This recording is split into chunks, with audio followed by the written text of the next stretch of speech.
Hey everyone, Elizabeth here. I don't even really know where to start this video because there's numerous thoughts, but over this last, I guess, couple years, I've really started to think about, can you escape the matrix? I'm finding that even still a certain segment of the spiritual community, like your Reiki people, I don't know, just anybody that's kind of that spiritual empathic person that whether they're more into like the new age or just more into Gnosticism and Christ, they're all over the charts on really where exactly they fit in on the spectrum, but they're spiritual people in nature, maybe not specifically religious. A lot of these people don't even want to look or even deal with the horror that's going on today. And, I get it. A lot of this negativity from the media and such is a damper on the mindset, and it ruins your Zen state. But where we are at now is this manifestation of this global or wannabe global empire that is doing everything it can to take its place. I mean, this has been hundreds of years, thousands maybe, I don't know, of an idea that's trying to take power. And the funny thing is, a lot of spiritual people have always chosen more relatively calm or serene or peaceful places to live. And as I've discussed some of my frustrations with, say, places like Seattle that have gone completely down the shitter. It kind of was going down the tubes, and then 2020 was just the big flush of pushing us down a toilet. Clearly, these people still can't realize that voting for fucking progressive politicians is not working. It has made it worse, but people are so fucking attached to their ideologies or their beliefs or their beloved politicians that they can't get over it. But anyways, I'm digressing. But a lot of these spiritual people are like, why don't you just move? Like, one from Australia told me that a couple years ago. They're like, why don't you just move, leave Seattle, leave the country, and then move back when everything's peaceful. And then another person is from Europe, I think in like Germany, South Germany, Austria area. And it's like, let's ask ourselves a couple questions. Okay, first of all, somebody as an American who's lived abroad 4 times, it is not easy to move abroad as an American unless you are extremely rich and you're going to buy up a lot of investment and buy your way into a country. But okay, that's step one. It's not, this American and world relationship that we have is not always a two-way streak. The second time I moved back to Australia, I was technically working abroad for my internship. So I first started off with a student visa, and I tried to obtain a work visa. And you have to leave the country for 21 days. So I went up to like Thailand and Asia and Hong Kong and then came back. But in reality, they did not want somebody who was an educated American with a bachelor's degree in sport management. They had no need for that. Australia was looking for predominantly a lot of construction. This was in 2008. So even the same thing, I tried to look to move there in 2005, and it was the same over those 3 years. It was the same desire. They wanted hairstylists, they wanted construction workers, they needed a lot more like blue collar hands-on jobs, and they didn't want to take an educated person. Now, I could have tried to get a form of a work visa where I could have been a fruit picker at a farm or been a waiter or a waitress, and some of that kind of feels like a backwards cycle. Once you graduate college, you're like wanting to get a job that's within your studies. So I was like, well, I did waitressing and all that through my bachelor's degree, and I don't know if I really want to continue that. So with that story, it's not easy. Nobody just takes Americans. They don't. unless you're on the upper crust end and, like I said, you want to buy your way in. Now, the second thing is, I'm sorry, I'm in between classes. My God, I'm gray. Ugh, it's so awful. The stress. And so the other thing is, let's ask ourselves this question. Can you really escape the matrix, or are there any places to escape? Let's try to think about this a little bit here. The escape areas for Americans were like Mexico, Hawaii, probably a place like Costa Rica. Hawaii, one of the islands, just had a meltdown, an extremely awful meltdown. Mexico is extremely unsafe, so if you just want to live in your little bubble of a tourist area, I mean, even tourist areas have gotten hit. Like, people in Cancun and shit have gotten poisoned. I would never live in Cancun, but, you know, it's like you don't really have a lot of freedom of movement in certain places. Or, for, you know, you could live in San Jose del Cabo and kind of stay in that area, but you're not going to go walk around, especially alone at night, in an area that you really have no clue what you're doing, unless you're with maybe a local person and you're fluent in the language.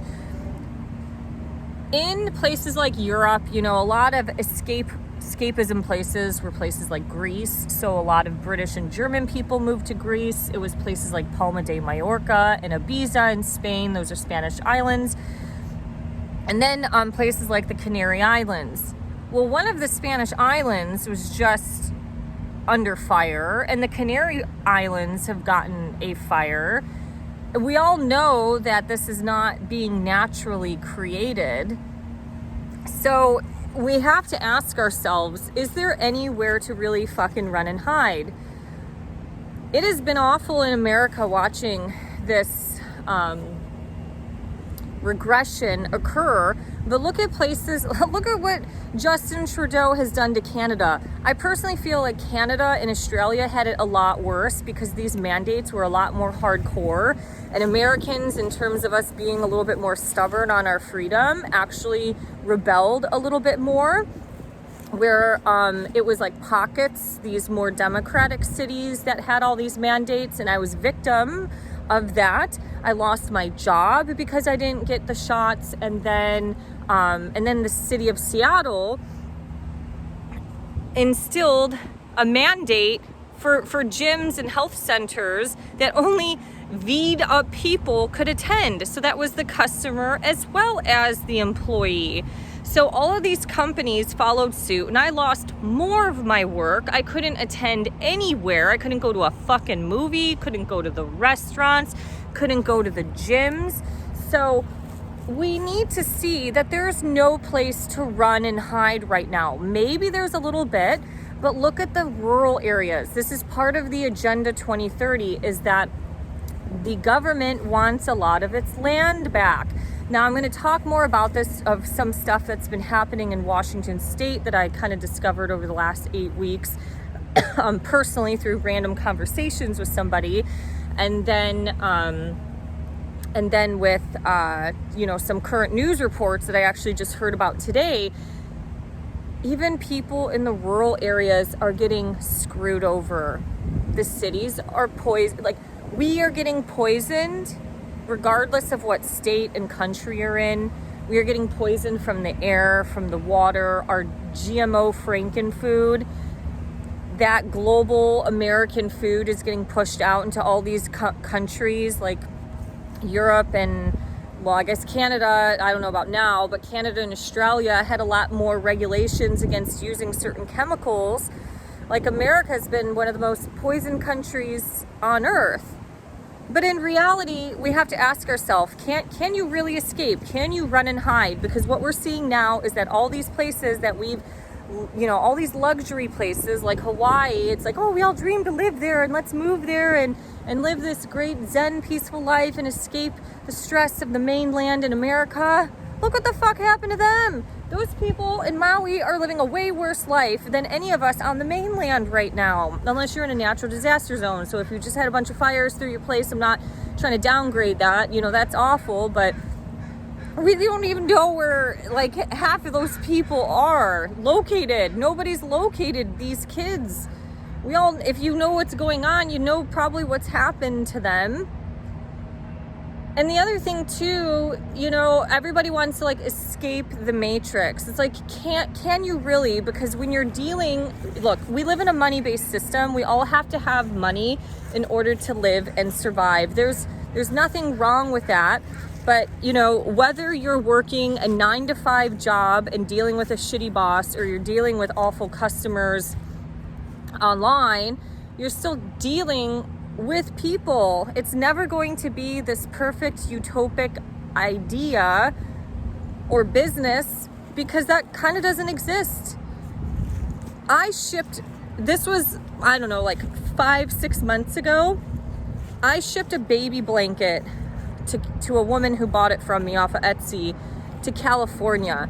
And I got the nastiest, most berated messages because I used a USPS envelope that you can use when you ship priority mail, because it was a Tyvek plastic envelope. So it's paper on the outside, plastic on the inside. So whatever your, you know, it's lined with plastic so your item doesn't get ruined in the mail if it's stuck in a sopping wet area. She told me I was ruining the planet and that I was an awful human. And, you know, I'm telling you, I mean, it was shocking what she did. And it was out of line. And I don't even think I replied to that message because there was no point. But she's a climate activist from fucking California and can't even do basic analytics of thinking about companies like Amazon, who are pumping out hundreds of thousands of bubble mail envelopes and cardboard boxes every day. Yes, cardboard boxes are more environmentally friendly than a plastic bubble mailer.